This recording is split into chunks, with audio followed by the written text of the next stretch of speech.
And just like that, it's done.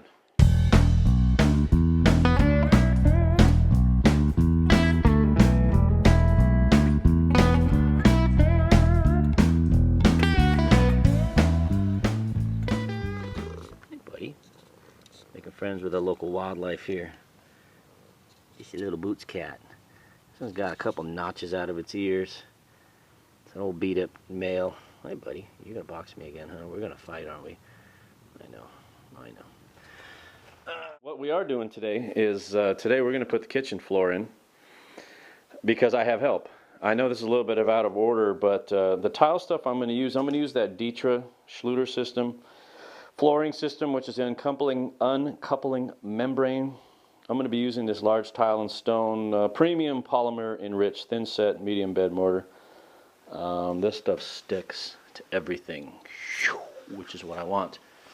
Stick to everything. But that stuff's 29 bucks a bag for a 50-pound bag. Have I used the $9 stuff?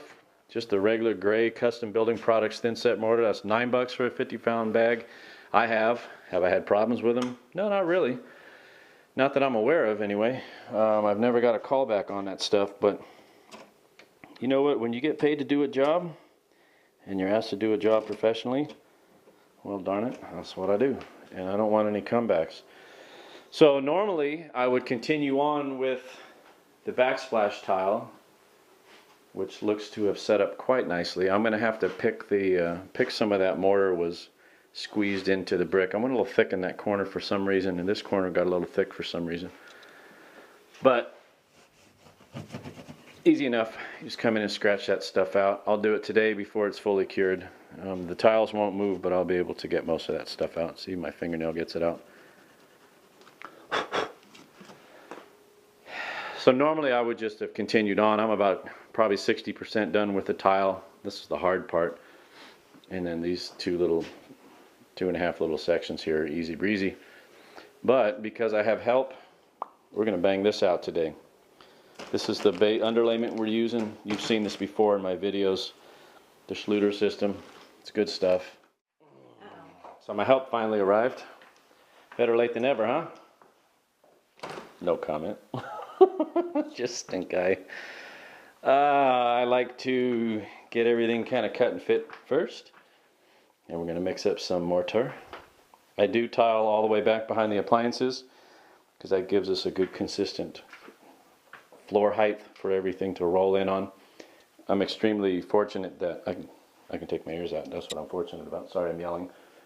I'm fortunate that this concrete floor is very level to start with.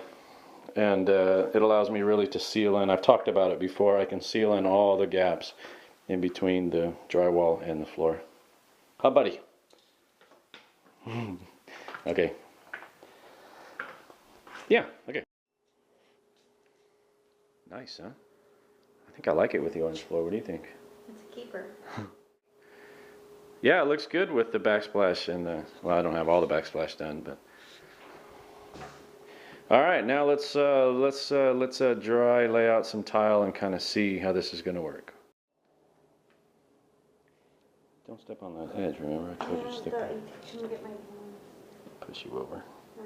Where was I? Okay, we're gonna start now. And action. All right, that's just kind of a preliminary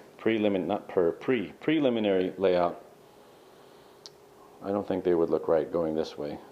I think lengthwise is the way to go. I don't think this floor space is big enough to do any kind of fancy pants lay work. It's pretty dark though. I don't know. It's a nice contrast to the white cabinets. Yeah. Let's keep going. So I got my cut girl out there cutting, and she does a wonderful job, I might say. Oh, I just did say. There's a couple different ways you can do tile layout. I've done it willy-nilly in the past, where you just start on one corner and you lay them out, glue them down as you cut. 7 out of 10 times it comes out right. Those other 3 times you are fighting to keep it square and fighting to keep it right. So what I'm going to do is I'm going to let dry set all of these using spacers, being exactly set where I want them to be. I'm going to do this whole 70% of the kitchen all the way to the end, including under the dishwasher and fridge, dry. And then pull them up, set them aside, throw down some mortar, and lay that half of the kitchen.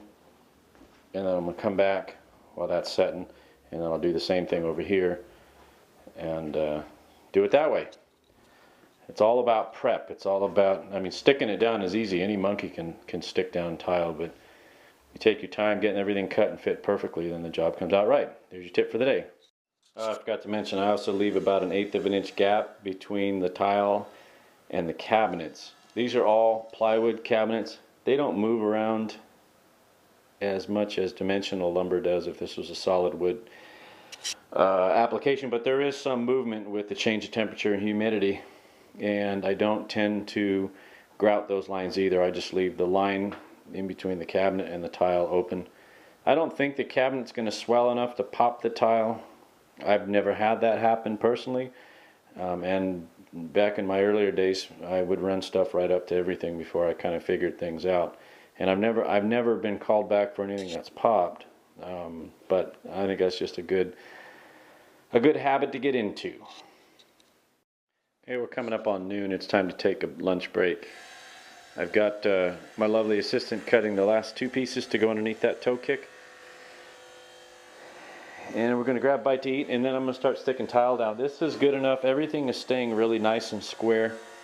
I don't know if I mentioned this earlier, but I really like this Schluter, the XY patterns here, because as long as your Schluter is square to your cabinets, which it is, this is one piece. You can see the seam here to there. I butted it right up against the face of these cabinets. As long as I keep my tiles square to the waffle pattern there, my XYs are already done. It's already figured out. They're going to line up perfectly, because when you stand here, the grout lines need to line up to the face of these cabinets. Otherwise that's going to look wrong. So I think we're in pretty good shape, because the waffles, the x-axis, if we'll call this x-axis, is lined up to the face of the cabinet. So as long as I keep the X on the tiles moving that direction, we're in good shape. So we're going to sit down for about 15 minutes, take a break, eat some lunch, and get right back at it. I think we're in pretty good shape so far. I was going to get you an action, but I need something to beat an action, fool. And just like that, it's done. I like the fact that I laid it this way. I really didn't have any guidance on how to lay this out. It's kind of one of those use your best judgment things, the owner says. Sometimes that works, sometimes not so much, but I think it works laying them out lengthwise this way. I think if we had laid them out left to right lengthwise, it would have chopped things up too much. The other option would have been to stagger the grout lines, every other tile, you know, cut in half. I thought about that for half a second, but I think that would be too broken up. This kitchen is not that big. I think this allows it to look longer by having longer spans in between the grout lines. I don't know. It's very symmetrical. XY. I don't know, but it laid out pretty good. This kitchen's pretty square. The guy that installed the cabinets did a pretty respectable job at keeping things square. If you look down this grout line right here, it lines up to the face of these cabinets, which is always my concern, because that's a hard line when you stand here. Well, if you can, I don't know if I'm capturing that on this camera, but you can't make that up. You just can't make that up. And then underneath the cabinets, I have toe kicks to box all that stuff in. That goes on after the tile, or I install those after the tile. But like I said, everything's level and square. This landing came out pretty respectably decent. He's getting carpet run up to here anyway. So that's that. We're going to leave this set Saturday afternoon. I'm not even sure what time it is. I think it is. I don't think. It's 3 o'clock.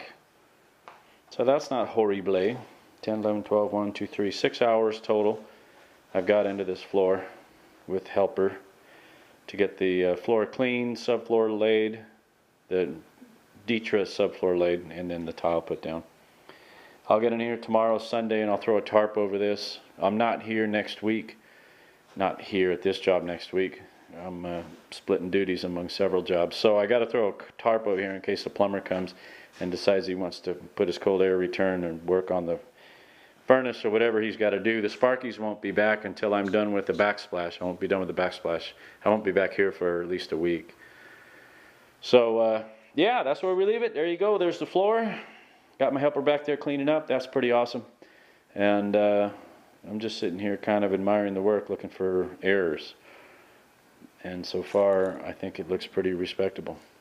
All right, I think that's it. I gotta go, gotta run. See ya.